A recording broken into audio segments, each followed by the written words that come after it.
The morning sun cast long shadows across the hiking trail as Emma walked beside her elderly German shepherd Max. The dog moved slowly these days, his once powerful legs now careful and deliberate with each step. At 14 years old, Max had earned his leisurely pace, and Emma never rushed him during their morning walks through the state park. Emma had rescued Max when she was just 16 years old. Now at 30, she couldn't imagine her life without him. He had been there through her college graduation, her first heartbreak, her mother's illness, and every important moment in between. Max wasn't just a pet. He was family, her most loyal companion, and the one constant in a life that had seen plenty of change. The trail they walked that Tuesday morning was one of their favorites. It wound through dense pine forests before opening up to a clearing, with a beautiful view of the valley below.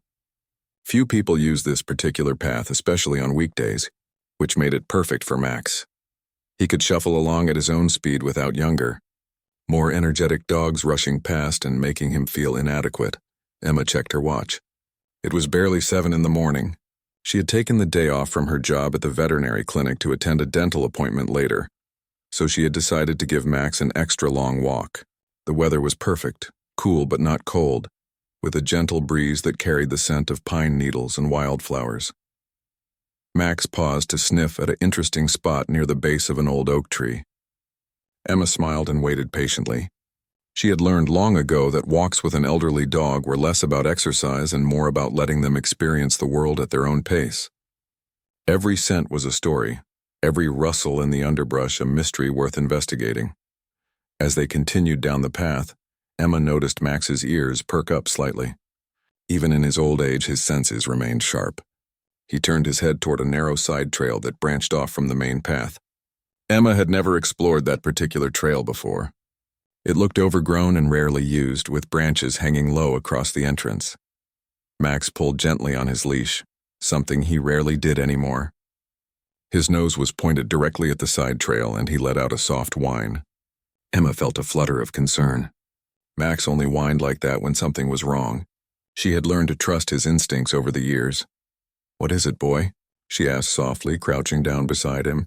Max looked up at her with those knowing brown eyes, then back at the trail. He took a step forward, pulling against the leash again. Emma hesitated.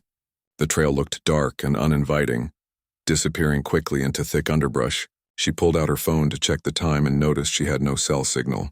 That wasn't unusual this deep in the park, but it made her slightly uneasy about venturing off the main path. Max whined again, more urgently this time. He pawed at the ground, a gesture he used when he was trying to communicate something important. Emma had seen him do this only a handful of times in all their years together. Once when a neighbor's child had wandered too close to their backyard pool, and another time when a gas leak had occurred in their apartment building. Max had an uncanny ability to sense when something was wrong. "All right," Emma said, making her decision. "Let's see what's got you so worried." She followed Max onto the side trail, pushing aside low-hanging branches and stepping carefully over exposed roots. The path was narrow and clearly not maintained by the Park Service. Leaves and pine needles created a soft carpet underfoot, muffling their steps. The forest seemed quieter here, the usual bird songs distant and muted. They walked for about 5 minutes, moving deeper into the woods. Max moved with more purpose than he had shown in months, his old body energized by whatever he sensed ahead. Emma found herself holding the leash more tightly, her heart beating a bit faster. She told herself she was being silly, that Max had probably just caught the scent of a deer or some other animal. Then Max stopped abruptly. His entire body went rigid, and the fur along his spine stood up. He let out a low growl, something Emma hadn't heard him do in years. She froze, scanning the area ahead of them. At first she saw nothing unusual, just more trees and underbrush. Then her eyes caught a flash of something blue through the leaves. Emma squinted, taking a few cautious steps forward. The blue object came into clearer view, and her breath caught in her throat. It was a uniform. A police uniform, and there was someone wearing it, lying motionless on the ground about 30 feet ahead. Her first instinct was to turn around and run back to the main trail, to find help, to get away from whatever situation lay ahead. But Max pulled forward insistently, and something in his urgency told Emma that running wasn't an option. Someone might need help. With trembling hands, Emma moved closer. As she did, more details became clear. The person in the police uniform was a man and he was lying on his side. His hands appeared to be bound behind his back. A few feet away from him, she could see another figure, darker and furrier. A dog. A large dog, also lying still. Emma's medical training from the veterinary clinic kicked in, overriding her fear. She approached quickly now, Max staying close by her side. As she got closer, she could see that both the officer and the dog were breathing, their chests rising and falling shallowly. They were alive, but clearly unconscious. The officer was young, maybe in his late 20s, with dark hair and a lean build. His uniform was dirty and disheveled, and there was dried blood on his temple. His hands were tied behind his back with what looked like plastic zip ties. His duty belt was still around his waist, but his gun holster was empty. The dog beside him was a Belgian Malinois, a breed Emma recognized immediately from her work at the clinic. These dogs were commonly used as police canines. This one wore a specialized vest with a badge patch. Like the officer, the canine's legs were bound together with zip ties. The dog's breathing was shallow and its eyes were closed. Emma's mind raced. She needed to help them. But she also needed to understand what had happened here. This wasn't an accident. Someone had done this deliberately. Someone had tied up a police officer and his canine partner and left them here in the woods. But who, and more importantly, were they still nearby? Emma's hand shook as she knelt beside the unconscious officer. Max stood guard beside her, his body tense and alert, his ears constantly swiveling to catch any sound from the surrounding woods. Emma placed her fingers against the officer's neck, searching for a pulse. It was there, steady but weak. Relief flooded through her, followed immediately by a new wave of panic. She had no phone signal. She couldn't call for help. She examined the officer more closely. Besides the head wound, she couldn't see any other obvious injuries. His breathing was regular, which was a good sign. She turned her attention to the canine. The dog's pulse was also present, but seemed slower than normal. Its tongue lolled slightly out of its mouth, and when Emma gently lifted one of its eyelids, the pupil was dilated and unresponsive. Drugs, she thought. Someone had drugged them both. Emma stood up, her mind racing through her options. She could try to untie them, but she had no tools to cut through the plastic zip ties. She could leave Max here and run back to find help, but that would take at least 20 minutes, and she wasn't sure it was safe to leave them alone. Whoever had done this might come back, or worse, might still be watching from somewhere in the trees. As if reading her thoughts, Max let out another low growl. His eyes were fixed on something deeper in the woods. Emma followed his gaze but saw nothing. Still, she trusted Max's instincts more than her own eyes. Something or someone was out there. She made a decision. She would try to wake the officer first. If she could get him conscious, he would know what to do. Emma gently shook his shoulder, calling out softly at first, then more loudly. "Officer? Can you hear me? You need to wake up. Please wake up." There was no response. She tried again, more vigorously this time, being careful of his head injury. Still nothing. Emma looked around desperately for something that might help. Water. If she had water, she could splash it on his face. But she had left her water bottle in the car, not expecting to need it on what should have been a simple morning walk. The K9 suddenly twitched, drawing Emma's attention. The dog's eyes flickered open briefly, unfocused and confused, before closing again. But that small movement gave Emma hope. If the dog was starting to come around, maybe the officer would too. Whatever they had been given was starting to wear off. Emma heard a sound behind her and spun around, her heart leaping into her throat. Max was still growling, but now he was backing up toward her, positioning himself between Emma and whatever he sensed in the woods. Emma grabbed a fallen branch, the closest thing she could find to a weapon. It wasn't much, but it was something. For several long seconds, nothing happened. The forest was eerily quiet, the usual sounds of wildlife completely absent. Then Emma heard it. Faint footsteps crunching on dried leaves, moving away from them rather than toward them. Someone had been there watching, and now they were leaving. Emma didn't move until the footsteps faded completely. Only then did she allow herself to breathe normally again. She looked down at Max, who had stopped growling but remained alert. "Good boy," she whispered, her voice shaky. "Such a good boy." She turned back to the officer and tried again to wake him. This time she noticed his eyelids flutter. "That's it," she encouraged. "Come on, wake up. You're safe now. I'm here to help you." The officer's eyes opened slowly, squinting against the filtered sunlight. His pupils were dilated and he looked confused and disoriented. He tried to move his hands and seemed surprised to find them bound. His mouth opened, but only a hoarse whisper came out. "Don't try to talk yet," Emma said gently. "You're hurt and you've been drugged." "I'm Emma. I found you and your dog here on the trail." "Can you tell me your name?" The officer blinked several times, trying to focus on her face. "Jake," he managed to whisper. His voice was rough, barely audible. "Officer Jake Martinez." "Okay, Jake, I'm going to help you. Do you remember what happened?" Jake's brow furrowed as he tried to think. Emma could see the effort it took him just to concentrate. "Call was about missing hiker," he said slowly, pausing between words.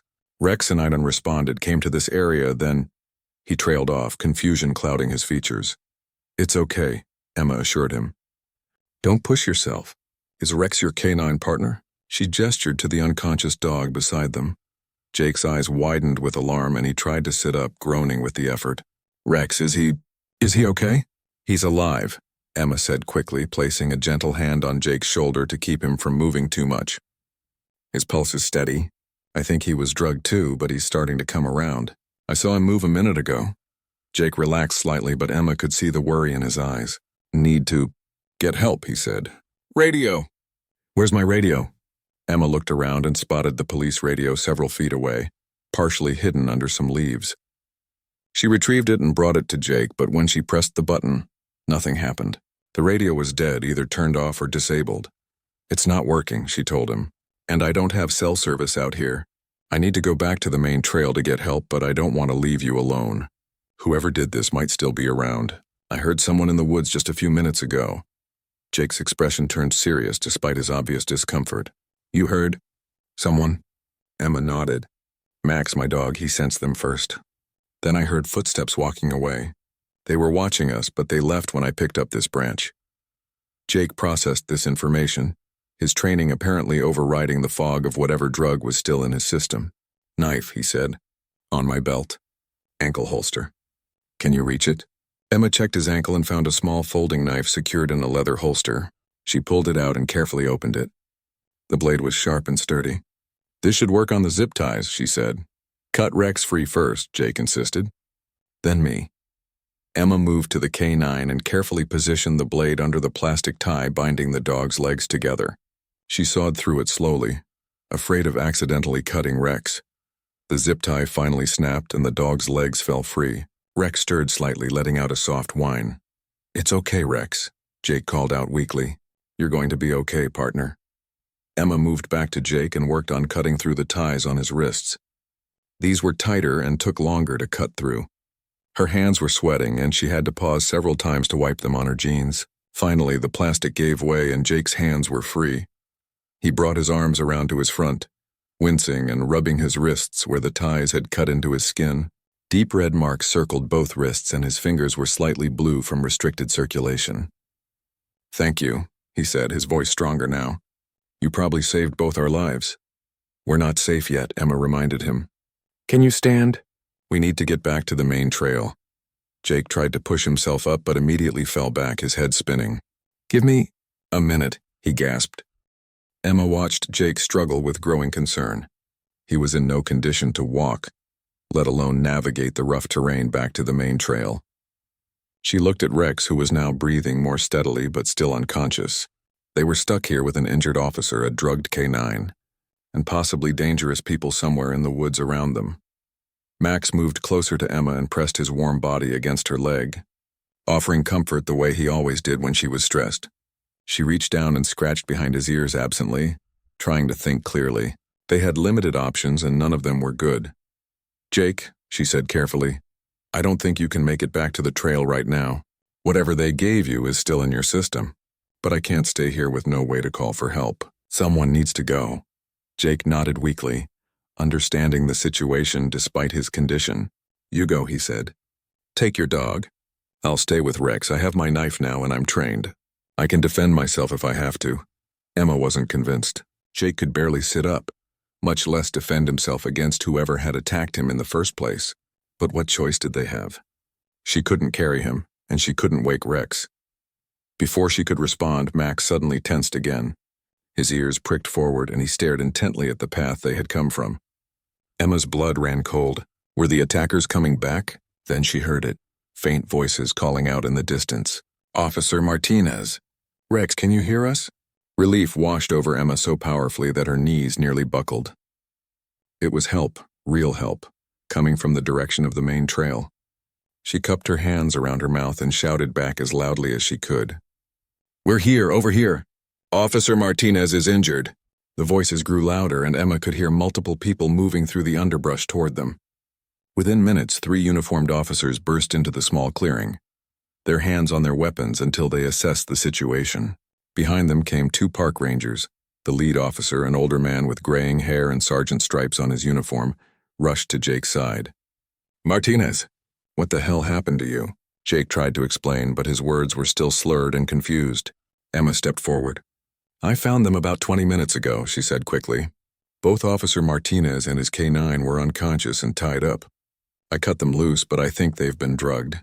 Officer Martinez said he was responding to a call about a missing hiker. The sergeant's expression darkened.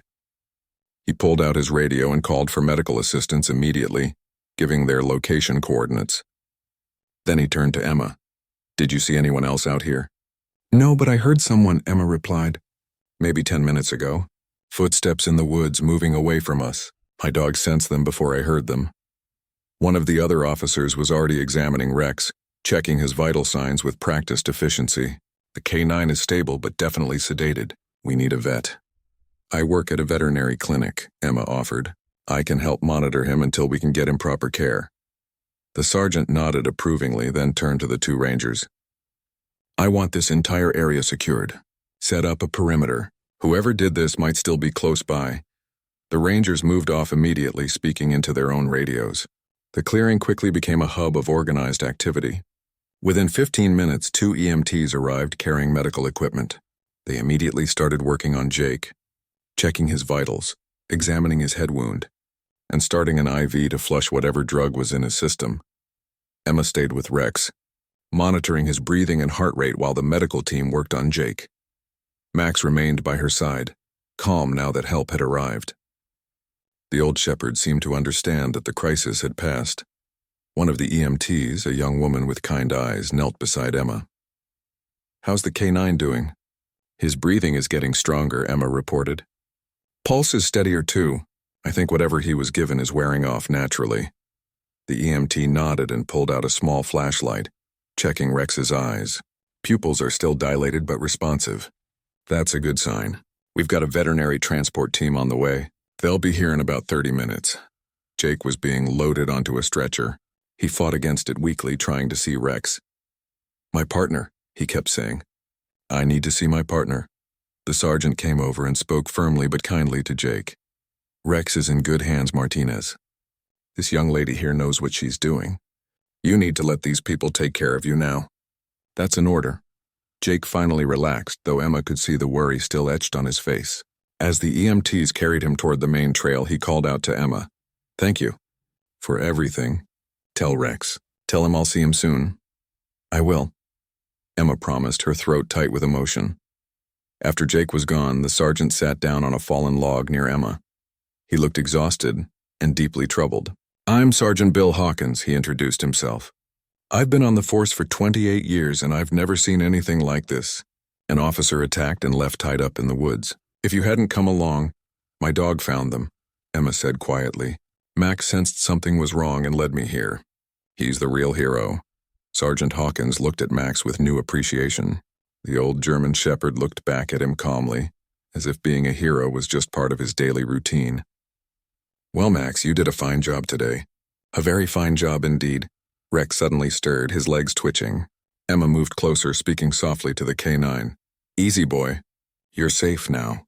Your partner is safe too. Just take it easy." Rex's eyes opened, unfocused at first, then gradually clearing. He tried to stand but couldn't quite manage it. A low whine escaped his throat. "He's probably disoriented and looking for Officer Martinez," Emma explained. She gently stroked Rex's head, trying to comfort him. "It's okay, Rex. Jake is okay. He's getting help." The K9 seemed to calm at her touch, though his eyes continued to search the area. Max moved closer, and Rex's attention shifted to the elderly German shepherd. For a moment, the two dogs simply looked at each other, some unspoken communication passing between them. Sergeant Hawkins pulled out a notebook. "I need to get your full statement, Miss Emma Carter," she supplied. "Miss Carter, I need you to tell me everything you saw and heard, every detail you can remember. This investigation just became the highest priority in our department." Emma recounted the entire morning, from the moment Max had sensed something wrong on the trail to hearing the footsteps in the woods. Sergeant Hawkins wrote everything down carefully, asking clarifying questions when needed.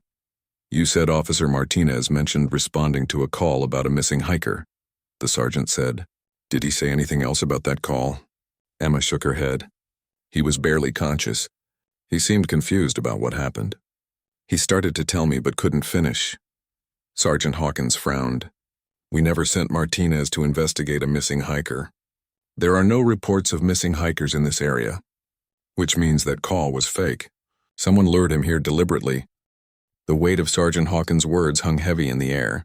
Someone had deliberately lured Officer Martinez into the woods. This wasn't a random attack or an opportunistic crime. It was planned, calculated, and executed with precision. The implication sent a chill down Emma's spine. "Why would someone do that?" she asked, though she wasn't sure she wanted to know the answer. Sergeant Hawkins closed his notebook and looked at her seriously. "That's what we need to find out. But Miss Carter, I need you to understand something. You may have stumbled into the middle of something very dangerous. The fact that you heard someone watching you means they know you were here. They know you helped Martinez." Emma's hand instinctively went to Max's collar, pulling him closer. "Are you saying I might be in danger?" "I'm saying we need to take precautions," the sergeant replied carefully. "I'd like to have an officer assigned to watch your house for the next few days, just as a safety measure." "Where do you live?" Emma gave him her address, feeling increasingly uneasy. This morning had started with a simple walk with her dog. Now she was potentially a target for whoever had attacked a police officer. The reality of the situation was finally sinking in. The veterinary transport team arrived. 3 people dressed in specialized gear designed for handling police canines. They immediately went to work assessing Rex, who was now more alert, but still weak. The lead handler, a stocky man with gentle hands, examined the dog thoroughly. "He's been given some kind of sedative," the handler confirmed. "Probably ketamine or something similar. It's wearing off, but we need to get him back to the vet clinic for a full workup and blood work. Make sure there's no lasting damage." Rex whined as they carefully loaded him onto a special stretcher designed for large dogs. Emma moved closer and spoke softly to him. "Your partner Jake wanted me to tell you that he'll see you soon. He's proud of you, Rex.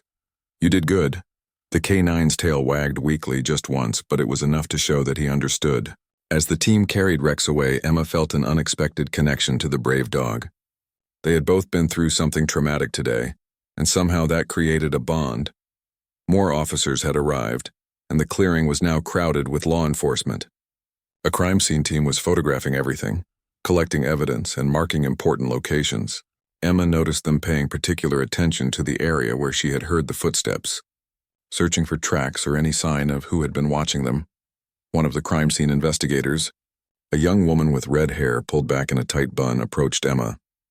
"Miss Carter, we're going to need to collect some evidence from you as well. We need to eliminate your DNA and fingerprints from the scene so we can identify any unknown samples." Emma nodded and allowed them to take her fingerprints and a DNA swab. It felt surreal, like she was in a television crime show rather than real life. Max waited patiently through it all, though Emma could tell he was getting tired. He wasn't used to this much excitement anymore. "Sergeant," one of the officers called out. He was standing near the spot where Jake had been found, holding up something small with gloved hands. "We've got a phone here. Looks like it might be Martinez's personal cell." Sergeant Hawkins moved quickly to examine it. The phone's screen was shattered, and it appeared to have been deliberately stomped on. "Bag it as evidence," he ordered. "Maybe the tech team can still pull something from it." Another officer was examining the area where Jake's service weapon should have been. "Sir, no sign of the missing firearm. Whoever did this took it with them." That revelation caused a stir among the officers. A stolen police weapon was serious business. It meant whoever had attacked Martinez was now armed with a gun that could potentially be used to impersonate an officer or commit other crimes. Sergeant Hawkins pulled out his radio and issued a department-wide alert about the stolen weapon, including the serial number that he read from his notes. Emma overheard him mention that all officers should be on high alert and consider any traffic stops or encounters potentially dangerous. As the investigation continued around her, Emma found a relatively quiet spot to sit with Max. The old shepherd was panting slightly, tired from all the standing and excitement. She gave him some water from a bottle one of the rangers had provided, and he lapped at it gratefully. A younger officer approached, introducing himself as Officer Derek Chen. "Miss Carter, the sergeant asked me to drive you home when you're ready. He wants to make sure you get there safely and to brief you on the security measures we'll be putting in place." "What about my car?" Emma asked. "It's parked at the main trailhead. We'll have someone drive it to your house later today," Officer Chen assured her. "Right now the priority is getting you somewhere safe." Emma wanted to argue that she was fine, that all this security seemed excessive, but the memory of those footsteps in the woods stopped her. Someone had been watching. Someone had seen her help Jake, and that someone had already proven capable of taking down a trained police officer. As they prepared to leave, Sergeant Hawkins came over one last time. "Miss Carter, I want to thank you for what you did today. Martinez is young, only been on the force for 3 years, but he's a good officer. If you hadn't found him when you did..." He didn't finish the sentence, but he didn't need to. "I'm just glad Max found them in time," Emma said sincerely. The sergeant smiled slightly. "How old is Max, if you don't mind me asking?" 14, Emma replied, scratching behind her dog's ears. "He's slowing down in a lot of ways, but his nose is still sharp." 14, the sergeant repeated thoughtfully. "You know, Rex is only 3. Got his whole career ahead of him. But I'll tell you something. Your 14-year-old dog showed more instinct and courage today than most humans would. You should be proud of him." "I am," Emma said softly. "Every single day." Officer Chen led Emma and Max to his patrol car. This was the first time Emma had ever been in a police vehicle, and it felt strange to be sitting in the back seat even though she wasn't under arrest. Max sat beside her, his warm presence comforting. As they drove away from the trail, Emma looked back at the woods where she had started her simple morning walk. So much had changed in just a few hours. She had found an officer and his dog near death, had heard unknown assailants in the woods, and had somehow become part of an active criminal investigation. Officer Chen caught her eye in the rearview mirror. "You did a brave thing back there, Miss Carter. A lot of people would have panicked or run away." "I almost did," Emma admitted, "but Max wouldn't let me, and I couldn't just leave them there." The officer nodded. "Well, I'm glad you didn't. Martinez is a friend of mine. We went through the academy together. When he didn't radio in this morning, we started getting worried. We tracked his patrol car to the park and found it abandoned near the trailhead. That's when we organized the search party." "How did you know to look on that particular trail?" Emma asked. "We didn't," Officer Chen said. "We had teams searching all the major trails. Your voice calling out for help guided us to the right location. If you hadn't shouted when you did, we might have missed you completely." Emma shuddered at the thought. If help hadn't arrived when it did, what would have happened? Would the people who attacked Jake have come back? Would she and Max have been able to get Jake and Rex to safety on their own? They drove through familiar streets, getting closer to Emma's neighborhood. She lived in a modest apartment complex on the edge of town. Nothing fancy, but comfortable. It suddenly occurred to her that her quiet, predictable life was about to become very complicated. Officer Chen pulled into Emma's apartment complex and parked near her building. Before she could get out, he turned around in his seat to face her. "Miss Carter, I know this is all overwhelming, but I need to go over some safety protocols with you." Emma nodded, listening carefully as he explained that a patrol car would be stationed outside her building for the next 72 hours minimum. He gave her his direct phone number and told her to call immediately if she noticed anything unusual. Anyone suspicious or felt threatened in any way. "Don't go anywhere alone for the next few days," he advised. "If you need to go to work or run errands, call us first. We'll arrange for an escort, and keep your doors and windows locked at all times." The reality of her situation was becoming clearer with each instruction. Emma wasn't just a witness. She might be in real danger. She clutched Max's leash a little tighter. "What about my job?" she asked. "I work at the River Valley Veterinary Clinic. I was supposed to go in tomorrow." Officer Chen made a note. "We'll coordinate with your employer. For now, it might be safer if you take a few days off." After Officer Chen left, Emma entered her apartment with Max. The familiar space that had always felt like a sanctuary now seemed different, vulnerable. She immediately checked all the windows and doors, making sure everything was locked. Max followed her from room to room, sensing her anxiety. Her phone rang, startling her. It was her boss, Dr. Sarah Mitchell, from the clinic. "Emma, I just heard what happened. Are you okay?" News traveled fast in their small town. Emma gave Sarah a brief summary of the morning's events, leaving out some of the more frightening details. Sarah insisted that Emma take the rest of the week off with pay, and made her promise to check in daily. After hanging up, Emma tried to process everything. She fed Max his lunch and made herself a sandwich, though she found she had little appetite. Her hands were still shaking slightly from the adrenaline that had been coursing through her system for hours. The afternoon dragged by slowly. Emma tried to distract herself with television, but every news channel seemed to be covering the story. A police officer attacked in the local state park. Details were scarce, but reporters were already speculating about what had happened. Emma was relieved that her name hadn't been released to the media yet. Around 4 o'clock, there was a knock at her door. Emma approached cautiously and looked through the peephole. It was Sergeant Hawkins and another officer she didn't recognize. "Miss Carter, sorry to bother you again," the sergeant said when she opened the door. "This is Detective Lisa Monroe from our investigative unit. She has some questions about what you heard this morning." Emma invited them in. Detective Monroe was a tall woman in her 40s with sharp, intelligent eyes. She sat down on Emma's couch and pulled out a recording device. "Do you mind if I record this conversation?" "No, that's fine," Emma agreed. For the next hour, Detective Monroe went through Emma's statement in minute detail. She wanted to know exactly where Emma had been standing when she heard the footsteps, how long they lasted, which direction they came from, and any other sounds Emma might have heard.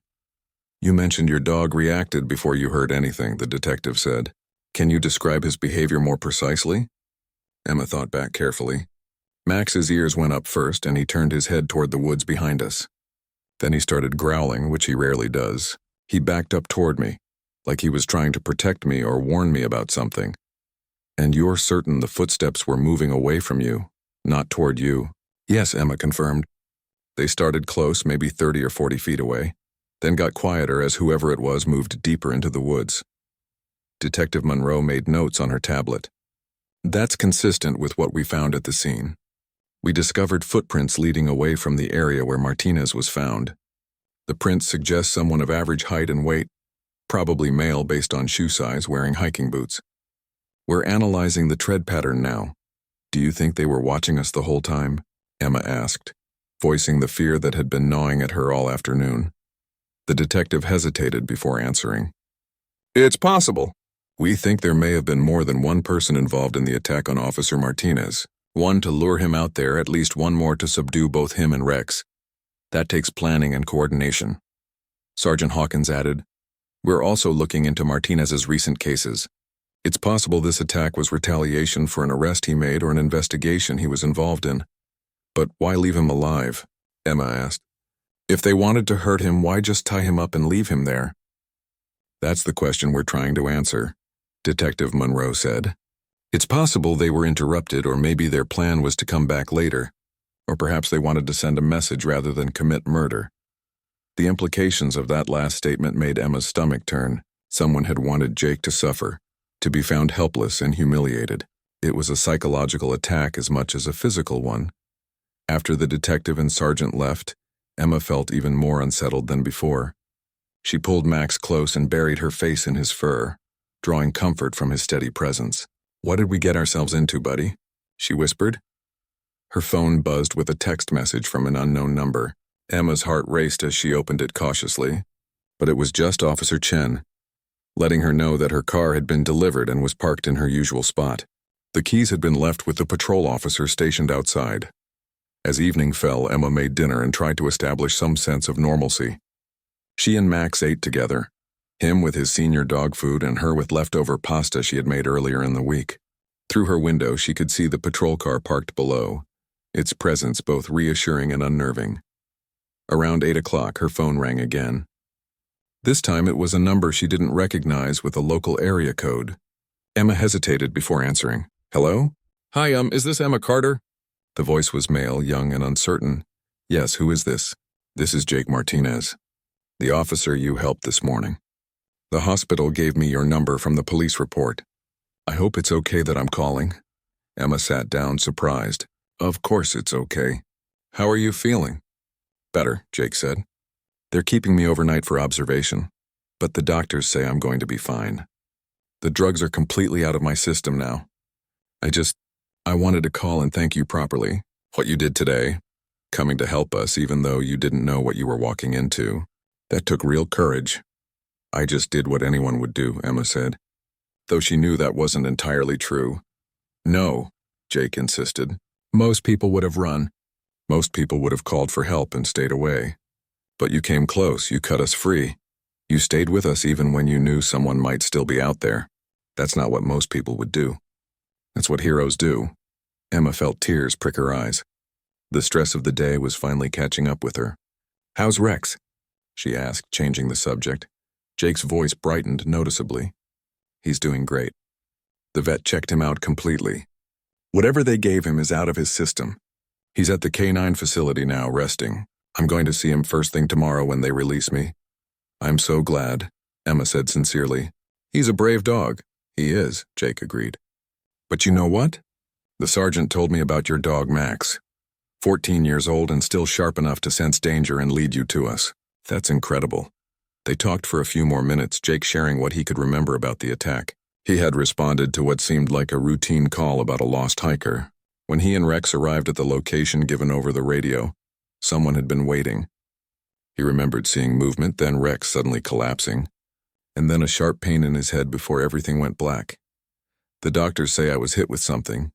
Probably a baton or a club, Jake explained, and Rex was hit with a tranquilizer dart. They were prepared for both of us. Do you have any idea who would do this? Emma asked. Jake was quiet for a moment. I've been racking my brain trying to think.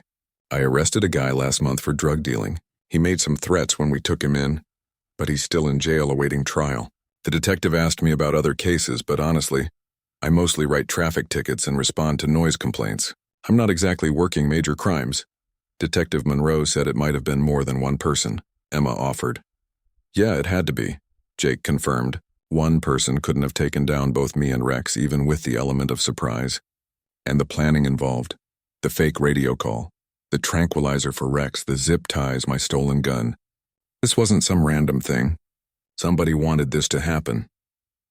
After they hung up, Emma sat in the quiet of her apartment thinking about everything Jake had said. Somewhere out there were people who had carefully planned and executed an attack on a police officer. People who might now see Emma as a threat because she had interfered with their plans. Max nudged her hand with his nose, bringing her back to the present moment. She looked down at her loyal companion, this elderly dog who had somehow saved 2 lives today just by following his instincts. You know what, Max? She said softly. Tomorrow we're going to the store and buying you the biggest, most expensive steak they have. You've earned it. The next morning arrived with gray skies and a light drizzle. Emma had barely slept, waking up at every small sound throughout the night. Max had sensed her restlessness and stayed close, his warm presence on the bed beside her providing some comfort. At 7 in the morning, Detective Monroe called. Miss Carter, we've had a development in the case. I'd like to come by and speak with you if possible. Emma agreed, and within 30 minutes the detective was back at her door, this time accompanied by a senior detective she introduced as Captain Raymond Torres. We've identified a suspect, Captain Torres said without preamble once they were seated. He pulled out his tablet and showed Emma a photo of a man in his 30s with dark hair and cold eyes. His name is Marcus Webb. Does he look familiar to you at all? Emma studied the photo carefully but shook her head. I've never seen him before. Who is he? Webb is a person of interest in several cases across 3 states, the captain explained. Armed robbery, assault, and we believe he's connected to a larger criminal organization. 3 weeks ago, Officer Martinez and Rex were instrumental in stopping a vehicle that Webb was a passenger in. The driver was arrested for outstanding warrants, but Webb managed to escape on foot before backup arrived. Detective Monroe continued the story. Martinez filed a detailed report with Webb's description. We believe Webb has been planning his revenge since then. He's known for holding grudges and for being methodical in his attacks. So this was personal, Emma said quietly. He targeted Jake specifically because Jake almost caught him. Exactly, Captain Torres confirmed. "We've been tracking Webb's movements through various sources. We know he's still in the area, and we have reason to believe he's not working alone. We think he has at least 2 accomplices." Emma's mouth went dry. "Are you telling me that a dangerous criminal knows I helped the officer who was trying to catch him?"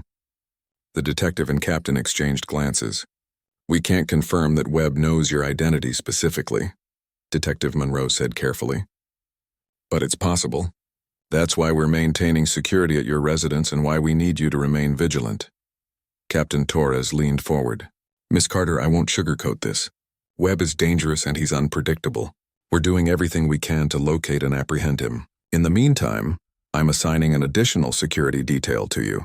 We're also going to need you to make a formal identification if we bring Webb in."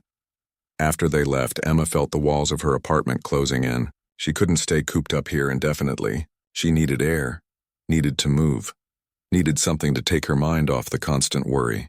But Officer Chen had been clear about not going anywhere alone. She called the number he had given her, and he answered on the second ring. "Miss Carter, is everything all right?" "I'm fine," Emma assured him, "but I'm going a little stir-crazy in here. Is there any way I could go visit Officer Martinez at the hospital? I'd feel better checking on him in person." There was a pause. "Let me make some calls. Give me 20 minutes." True to his word, Officer Chen called back within 20 minutes with approval. He would pick her up in an hour and escort her to the hospital himself. Emma felt a small sense of relief. At least she would be doing something productive instead of sitting around worrying. She got ready and made sure Max had food and water. She hated leaving him, but the hospital wouldn't allow pets, and this wouldn't take long. She left the television on for background noise and locked the door securely behind her. Officer Chen was waiting in his patrol car when she came down. The drive to the hospital took 15 minutes through light morning traffic. Chen kept up a steady stream of conversation, probably trying to keep her mind off things, talking about his own dog, a Labrador named Buster who loved to steal socks. The hospital was busy with the morning shift change. Officer Chen guided Emma through the corridors to Jake's room on the 3rd floor. Outside the door stood another uniformed officer, there to ensure Jake's safety. The officer nodded to Chen and stepped aside to let them enter. Jake was sitting up in bed looking much better than Emma had expected. The color had returned to his face, and though he had a bandage on his temple, his eyes were clear and alert. His face lit up when he saw Emma. "Emma, I didn't expect to see you so soon. This is great." He gestured to a chair beside his bed. "Please sit down." Officer Chen excused himself to wait outside, giving them privacy. Emma sat down and couldn't help but smile at Jake's obvious improvement. "You look a lot better than the last time I saw you." "I feel better," Jake confirmed. "They're actually releasing me this afternoon. Clean bill of health, just need to take it easy for a few days." His expression turned serious. "Chen told me about Marcus Webb. I can't believe I didn't make the connection sooner." "You were drugged and injured," Emma pointed out. "You can't blame yourself for not remembering everything immediately." "I should have been more careful," Jake said, frustration evident in his voice. "I should have verified that call before responding. Webb played me perfectly." Emma could see the guilt weighing on him. "Jake, from what I understand, Webb is a professional criminal. He planned this carefully. You couldn't have known." They talked for a while longer, and Emma felt herself relaxing for the first time in days. Despite everything that had happened, Jake had a calm, steady presence that was reassuring. He asked about Max, and Emma found herself telling stories about her elderly shepherd, about all the years they had spent together, about how he had been her rock through so many difficult times.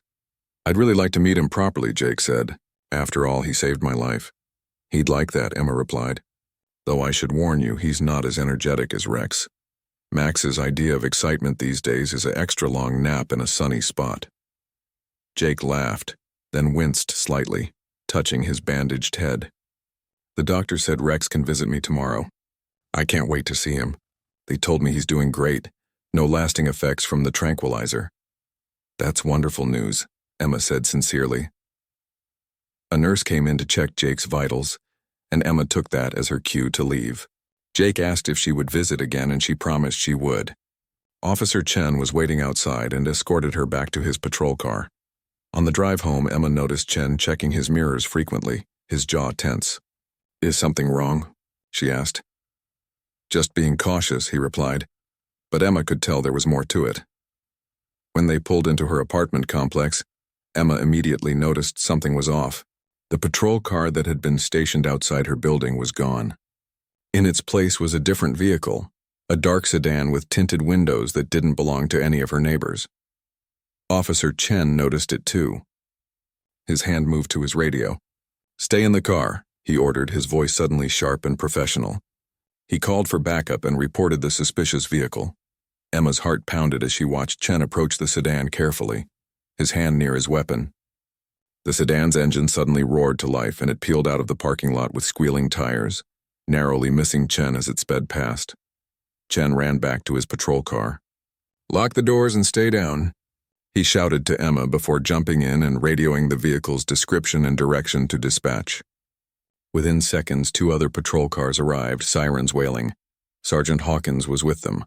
He pulled Emma from Chen's car and quickly guided her to her apartment building. "We're getting you inside now," he said urgently. Once inside her apartment, Emma rushed to Max, who was barking anxiously at all the commotion outside. She held him close, her hands shaking. Through her window, she could see multiple police vehicles now filling the parking lot, officers talking urgently into their radios. Sergeant Hawkins stood by her door, his phone pressed to his ear. When he hung up, his expression was grim. "They lost the sedan. It disappeared into traffic before our units could catch up." "Was it them?" Emma asked, though she already knew the answer. "Was it Webb?" "We don't know for certain, but the timing is too coincidental," the sergeant admitted. "Miss Carter, I'm not going to lie to you.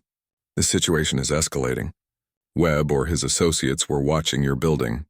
They know where you live." Sergeant Hawkins made a decision quickly. "We're moving you to a safe house. Pack a bag with essentials for you and Max. You've got 15 minutes. Emma moved through her apartment in a daze, throwing clothes and toiletries into a duffel bag. She grabbed Max's food, his medications, his favorite blanket, and his old stuffed rabbit that he had carried around since he was a puppy. Her hands were shaking so badly that she could barely zip the bag closed. Within 20 minutes, Emma and Max were in an unmarked police vehicle being driven to an undisclosed location. Detective Monroe was at the wheel, with another detective Emma didn't know in the passenger seat. They took a complicated route through town, doubling back several times to ensure they weren't being followed. The safe house turned out to be a modest ranch home in a quiet suburban neighborhood about 30 miles from Emma's apartment. It looked like any other house on the street, which was exactly the point. Inside, it was simply furnished but comfortable, with a fenced backyard that would be perfect for Max. "You'll be safe here," Detective Monroe assured her. "We have officers watching the house around the clock, but they'll be in unmarked vehicles and plain clothes. To anyone watching, you're just a normal resident. We've even set up mail delivery in a fake name."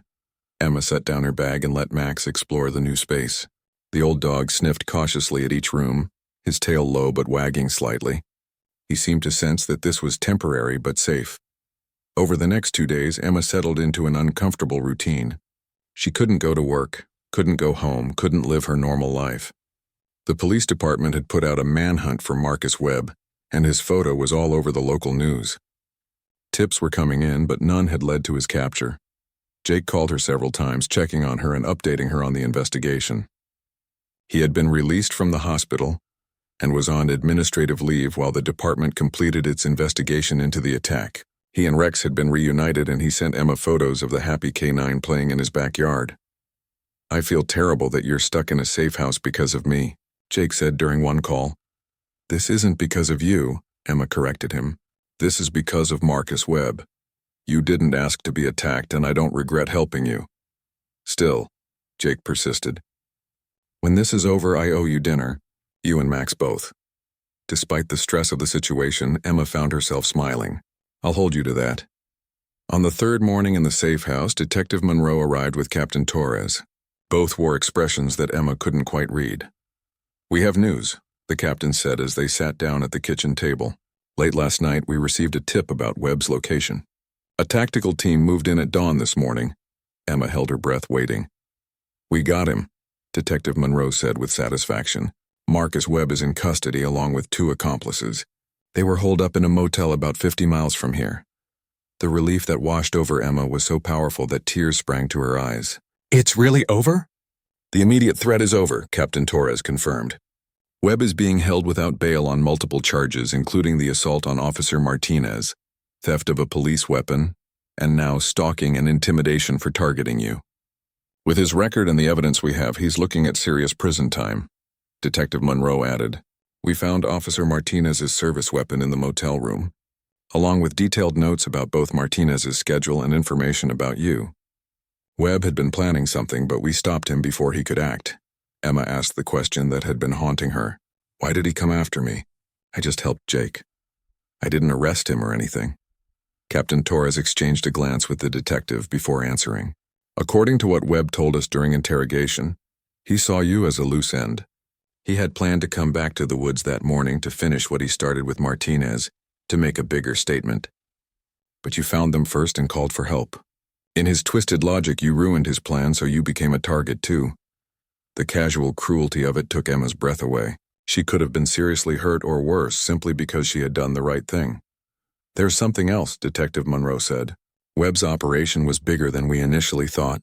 The FBI is now involved because he and his associates are connected to criminal activities in multiple states. Your actions and Max's instincts didn't just save Officer Martinez and Rex. You helped break up a significant criminal enterprise. That afternoon, Emma was finally allowed to return home. Officers had swept her apartment and declared it safe. As she walked through her door with Max beside her, Emma felt like she was seeing her home with new eyes. The familiar space that had felt violated and unsafe now felt like a sanctuary again. The first thing she did was give Max the steak she had promised him. She cooked it perfectly and cut it into small pieces, feeding them to him one at a time while he wagged his tail in pure joy. You earned this 10 times over, buddy, she told him. The next morning, Jake called and asked if he could visit. Emma agreed immediately. When she opened the door an hour later, Jake was standing there in civilian clothes with Rex by his side. The canine's tail was wagging furiously and he looked healthy and happy. I hope it's okay that I brought Rex, Jake said. I thought he and Max should officially meet. Emma stepped aside to let them in. Max emerged from the bedroom, moving slowly but with interest. The two dogs approached each other carefully. Rex, young and energetic, seemed to sense that Max was elderly and moved gently. They touched noses, and then, to Emma's delight, Max's tail began to wag. The four of them spent the afternoon together. Jake brought lunch, and they ate sandwiches while the two dogs lay side by side on Emma's living room floor. Rex's head was resting on Max's back, and the old shepherd seemed content with the companionship. The department wants to give Max a commendation, Jake said, for his role in finding us.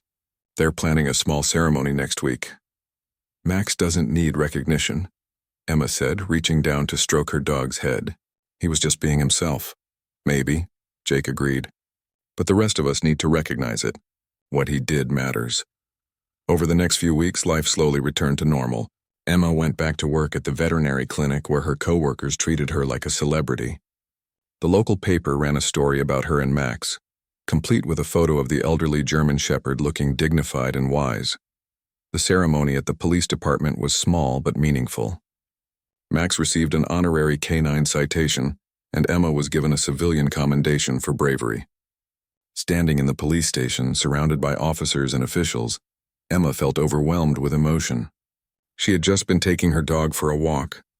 She had never expected any of this.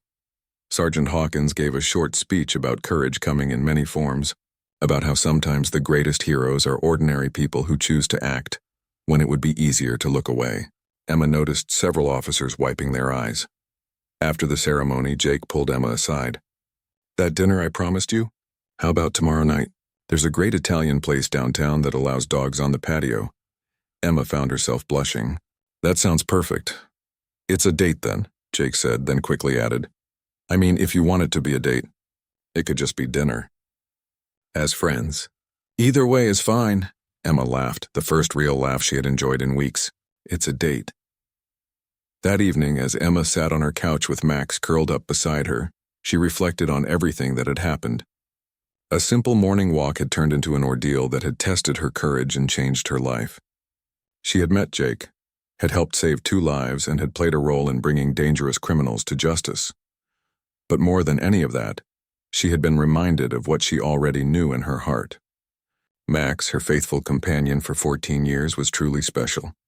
Age had slowed his body but hadn't diminished his spirit or his instincts. He had sensed danger when she couldn't, had led her to people who desperately needed help, and had stayed brave when she had been afraid. Emma wrapped her arms around Max and buried her face in his fur. "I love you, old man," she whispered. "Thank you for being my hero." Max's tail thumped against the couch cushions and he let out a contented sigh. Outside, the world continued on, but inside Emma's apartment, everything was exactly as it should be. She had her dog, her safety, and now a future that held new possibilities she had never imagined. The next morning, Emma woke up to her phone ringing. It was Detective Monroe with one final update. Marcus Webb had agreed to a plea deal that would put him away for 20 years minimum. His accomplices were cooperating with investigators and providing information about the larger criminal network they had been part of. Because of the evidence gathered and the testimonies, several other arrests were expected in the coming weeks. "Your part in this is officially over," the detective said. "No trial testimony needed, no more looking over your shoulder. You're free to move on with your life." After hanging up, Emma felt a weight lift from her shoulders that she hadn't fully realized she had been carrying. It was truly over. She could reclaim her life, her routine, her sense of security. She spent the day preparing for her dinner date with Jake. She chose her outfit carefully, took Max for a long walk in their favorite park, and allowed herself to feel excited about the future. Whatever happened between her and Jake, whether it blossomed into something more or remained a friendship, she was